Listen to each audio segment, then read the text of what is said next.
Peugeot's strong history of sporting cars has been successfully revived with this one, the RCZ. A gorgeous 2+2 coupe with curvy lions and a lineup of punchy but affordable engines, this sporting model brought new life to its brand and its market before widespread changes further improved it, though not beyond recognition. As a result, this is still one of the most striking choices you can make in the search for a car of this kind on a reasonably affordable budget. Just over 200 years ago, two brothers, Jean-Pierre and Jean-Frederic Peugeot, took a brave decision. They would set up a company in their father's corn mill that would sell saws and tools and go on later to sell bicycles, motorbikes and cars. More than 55 million vehicle sales, and 2 centuries later, the lion emblem, originally adopted to illustrate the strength of the teeth of the brothers' handsaws, adorns the most exciting machine the French company has ever created. One designed very much to sharpen its sports car credentials. The exclusive, yet affordable, RCZ. Back in the early 90s, when Peugeot used to dominate the classic Le Mans 24-hour race, it also used to dominate the market for affordable sporting cars. The 205 GTI, the must-have shopping rocket of its day. It died in 1993, along with the Gallic brand's involvement on the track, and the company was never quite the same, until the launch of this car in 2010. It appeared just after this famous French marque had once again triumphed at Le Mans, overtaking Audi, whose TT sports car this RCZ was designed to see off in the showrooms. Here, we were told, was the new face of a very different brand. The first car to be badged by letter rather than by number, and the first in nearly 20 years we were promised to be able to rekindle the bite of the Peugeot brand. In the years since, we've seen something of that potential fulfilled, but enthusiasts were still left wanting more. The RCZ Racing Cup track version proved that this design could handle more power. And even though striking looks were beginning to become familiar in an affordable sports coupe market filling out with all kinds of other smart new arrivals. Hence the need for an improved version launched towards the end of 2012. This car, smarter, cleverer and potentially more powerful, it's here, Peugeot reckons, to take motion and emotion to the next level. Let's try it.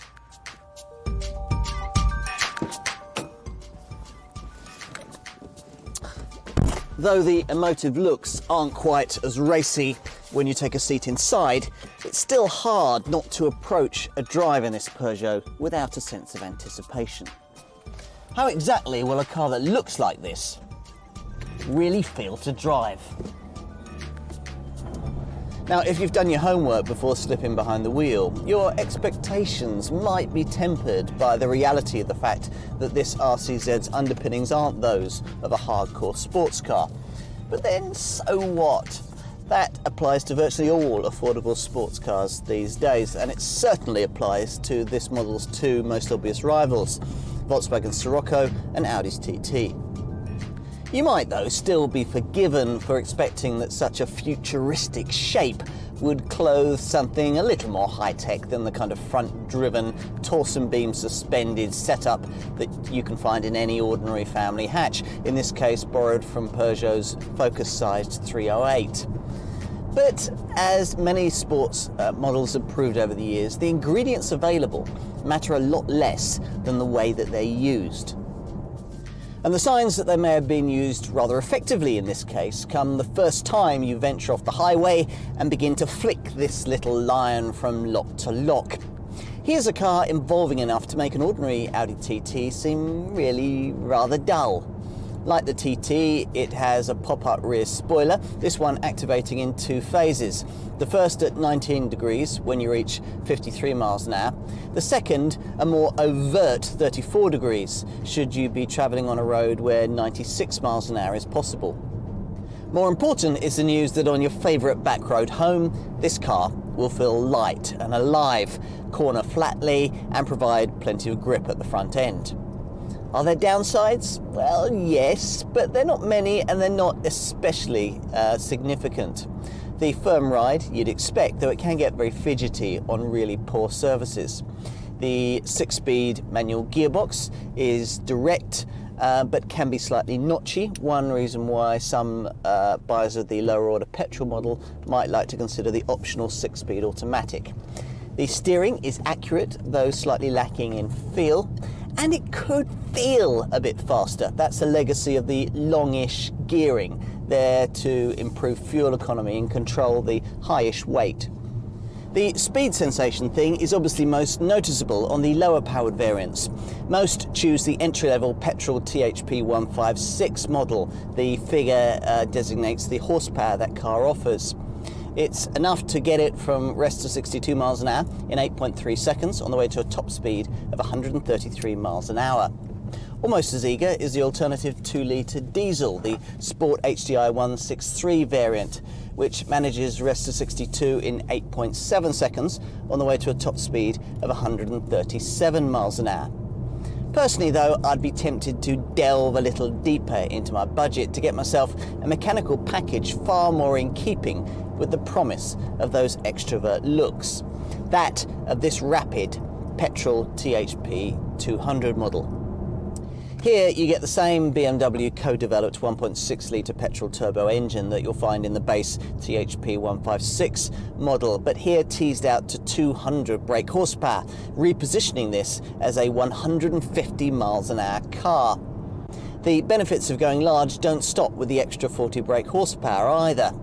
THP 200 buyers get extra bracing underneath the engine for added stiffness and response, uprated brakes, retuned suspension that's crisper and more direct, and a sound system that emphasises the exhaust note to give a raughtier feel. All of that should really be standard across the range. Now, as a result of the extra power, this THP 200 gets from rest to 62 miles an hour in 7.6 seconds. That's only 0.7 seconds quicker than the base THP 156 model, but as a result of all the other changes, this does feel a very different package. Try it before you settle for anything less. Or better still, talk to your dealership about the RCZ-R. With 260 brake horsepower on tap from the same 1.6-litre petrol turbo engine, this is the most powerful production model in Peugeot's history, derived from the RCZ Racing Cup track car. At this car's original launch back in 2010, it was prettier than anything you could get for the price. Who would argue that it still is? This is one of those rare things, a motor show concept car, in this case the 308 RCZ of 2007, brought to production reality, almost unchanged. This is a shape simply dripping with beautiful detail, most notably with the deliciously voluptuous rear window with two perfect curves of glass merging seamlessly with the twin humps of the roof, this car's so-called double bubble styling signature. It looks sensational, offering a handcrafted feel with enough wow factor to make a pricier Audi TT seem very ordinary indeed. And the changes? Well, I'm not sure they were needed, but at least they've been done very subtly by original stylist Boris Reinmuller. There are bonnet lines intended to create a more compact feel and emphasise the updated satin finished mark emblem. The grille bars can also be satin finished, shaped like samurai sword blades according to the designers. They certainly enliven a central air intake that's been extended on each side by daytime running lights made up of 6 LEDs and subtly shaped like claws. Move inside through the large doors and you'll find an interior that Peugeot can still be rightly proud of. The driving position's low set and sporting, but on base models the lovely prominent circular clock and assorted metallic accents still aren't quite enough to divert your attention away from the hard plastics, on the glove box lid for example, that are a legacy of the 308 derived dash. Still, once you've got the leather seats that are standard on higher spec versions and wisely paid extra for the integral leather pack that extends hide to the upper part of the dashboard, it all feels properly premium. And practicality, well, rather improbably on a car of this kind, it is, Peugeot assures us, something of a virtue, despite the fact that this Gallic sports car has a boot rather than a rear hatch, unlike its rivals. Now, based on this evidence, it is perhaps a better way to go, because the 384 litres of space that this boot offers is more than an Audi TT and on a par with the apparently much bigger Volkswagen Scirocco. Plus, you get an extra 30 litres of space under the floor. Now, if that isn't enough, then you can push forward the backrests on the rear seats to free up 760 litres of carriage space. And you might want to keep this backrest folded too, because it's not much use as a rear seat.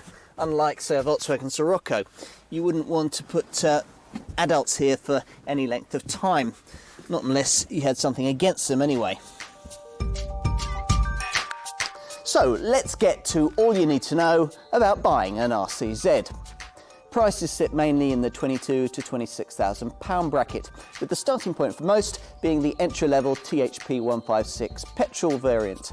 Now from there, you can opt to pay £1,800 more for something sensible, the Sport HDI diesel, or around £2,400 more for something sensational, this THP 200 petrol model. If even that isn't enough for you, then you need to be talking to your dealership about the seriously potent RCZ-R, which has 260 brake horsepower. But most will be limiting their choice to one of the three mainstream variants, all of which are offered with a couple of trim level choices. The base sport version, or for £2,400 more, the Plusher GT. If you want automatic transmission, that's only on the entry-level THP 156, and it'll cost you around £1,100 extra. As for rivals, well, the way this car looks suggests it to be a direct competitor for Audi's TT. But in reality, when you look at pricing, the TT range starts where that of the Peugeot ends. So it's actually competing against coupes from much less exalted brands, one in particular, in fact. The most popular RCZ, the base THP 156 variant at around £22,000, is priced almost directly against the most popular version of Volkswagen Scirocco, the 1.4 TSI 160 PS. The Volkswagen offers a little less style, but a little more space. Comments equally applicable to other comparably powered alternatives to the base RCZ costing a similar amount. Cars like the Vauxhall Astra GTC 1.6 16-valve 160 PS, the Hyundai Veloster Turbo, or pokier versions of the Seat Leon SC. If you're looking to save a little on a car of this kind, then your fun could be more efficient in a Honda CRZ hybrid for around £1,000 less, or quirkier in a Mini Coupe Cooper S for around £2,000 less. Mind you, it wouldn't be hard to spend quite a lot more on a car of this kind at base RCZ level, maybe around £1,500 more if you want a 170 brake horsepower BMW 120i Coupe, or £2,000 more if you really must have an Audi TT. In that case, the base level variant, the 1.8 TFSI 160 PS. To be fair, many of the cars I've just mentioned are a little more rapid than an entry-level RCZ, and in many cases are almost quick enough to challenge the much faster version I have here, the THP 200, which costs around £24,000. Which means that this car, this variant, must face an even tougher set of rivals. Now, most of them are more expensive, with the exception of the Mini Coupe John Cooper Works and the Kia Proceed GT, which will save you a little. But otherwise, you need to dig a little deeper in your pockets, say £1,000 more if you want something like Toyota GT86, a Subaru BRZ, or a Renault Sport Megane 265. You'll need to find around £2,000 more if, instead of an RCZ THP 200, you'd rather have a Volkswagen Scirocco GT 2-litre TSI, and you'll need to find around £3,000 more over this car if you'd rather have an Audi TT 2-litre TFSI or a BMW 125i Coupe. And diesel drivers tempted to make a slightly more extreme statement by allocating a budget of around £24,000 to an RCZ Sport HDI 163 model? Well, they could save a little by opting for a mini coupe SD, but that would be a little cramped. Or they could choose a Vauxhall Astra GTC 2-litre CDTI 165 PS, but that would feel far less exclusive. Or they could choose a Volkswagen Scirocco 2-litre TDI 140 PS, but that wouldn't be as stylish, a comment that also applies to the kind of BMW 120D coupe that would cost you around £500 more. That only leaves at the top of the range the desirable RCZ R model with 260 brake horsepower. It's a car that's really there to challenge really sporty little coupes, cars like the Volkswagen Scirocco R or the Audi TTS. If, having considered all this, you decide that it is an RCZ that you really want, then whichever of the mainstream models you choose, 1.6 litre petrol turbo 156 and THP 200 models, or the Sport HDI 163 brake horsepower diesel, whichever of those you go for, you should find your car to be decently equipped, because all RCZs come with things like alloy wheels, rear parking sensors, auto headlamps and wipers, an anti-dazzle rear view mirror, dual zone air conditioning, Bluetooth compatibility for your phone, a decent quality MP3 compatible CD stereo with a USB port, and hill start assist to stop you drifting backwards on uphill junctions. All of those things are standard on sport models. Going for the much pricier GT spec that I have here gets you larger 19-inch alloy wheels, heated electric leather sports seats, a sports steering wheel and a short shift gear lever. Plus, of course, there's a sat-nav option, a Connect Media navigation system with a large 7-inch colour screen. Or you could opt for a more advanced stereo setup with Archimedes software for a clearer digital audio signal. Mind you, much of this sort of thing you'll be expecting from a car like this, but don't worry, from here on in things start to get more interesting. Let's start with what is probably my favourite feature on this revised RCZ, the sound system technology package. Optional on the entry-level THP 156 petrol and standard on the pokier petrol models, it amplifies the engine note during hard acceleration to give a raucous sound. Brilliant. So let's assume that by this point you've got the engine and the trim level of your RCZ sorted out. That's the starting point. From here on, as a buyer, you become chief designer of your own personal RCZ through 7 very distinct steps. First, you've got to choose your paint colour, in this case Moroccan red. Then you can match everything else to it. So you've got the distinctive roof arches that in this case are matte black. Then you've got the finish of the roof itself, matte or gloss. Next, you've to finalise the finish of the front grille bars, either lacquered black or a satin chrome finish. And then decide whether you want a racier look by choosing between 3 types of bodywork decals and a whole catalogue full of different alloy wheel designs. That only leaves the interior. You've got a range of 12 different so-called tailor-made interior trim packages that include what for me is the essential option of coating the dashboard in leather, something that really lifts the interior. Safety-wise, though, curtain airbags are missing. Otherwise, there's most of what you would expect. Twin front and side airbags, anti-lock brakes with electronic brake force distribution to make them more effective, and emergency brake assist to help in emergency stops. There's ASR traction control, of course, and ESP stability control that you can deactivate for track use. Plus Isofix child seat fastenings and, should the worst come to the worst, an active bonnet to minimise pedestrian injuries. In that kind of situation, you'll be glad of what is probably this car's most notable safety feature, the Peugeot Connect SOS service. Through this, you can call for help after an accident. If you're incapacitated and unable to do so, then the car will put a call in for help automatically, guiding the emergency services by GPS to your exact location. It's all enough for quite a bit of extra peace of mind.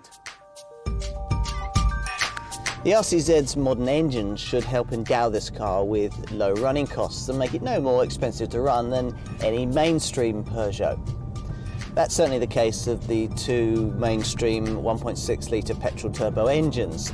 The THP 156 variant manages 44.1 miles to the gallon on the combined cycle and puts out 149 grams per kilometre of CO2, while this THP 200 model manages 42.1 miles to the gallon on the combined cycle and 155 grams per kilometre of CO2.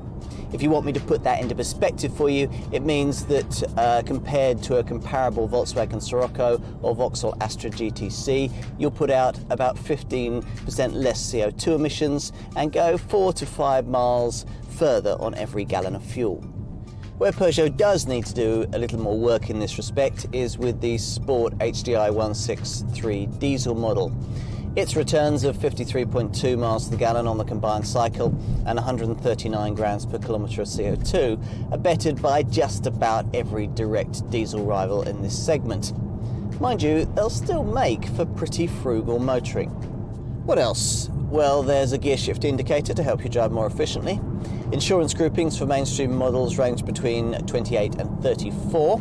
And in terms of residual values, the initial signs are that this car is holding up well against, say, a Volkswagen Scirocco. There's a 2-year factory warranty and a further year of dealer warranty cover. And service intervals are vehicle determined, but can be as far apart as every 2 years or every 20,000 miles, depending on how it's driven. This, the new face of Peugeot, is the kind of car the brand needs to make. Different, practical, fun to drive and drop-dead gorgeous. Did it really need improvement? Well, given that this shape was launched in concept form as long ago as 2007, you could argue that. But then, really classic design doesn't often need much meddlement, and this is a really classic piece of design. Some initially dismissed it as a cheap copy of Audi's TT, but for me they're dead wrong. This is very much its own car with its own very distinct sense of style, which fortunately hasn't changed much in this improved form. It remains the kind of car that few of those who buy will ever have expected to be able to own. Exotic yet accessible, it's still a compelling package and a fitting tribute to an enduring brand.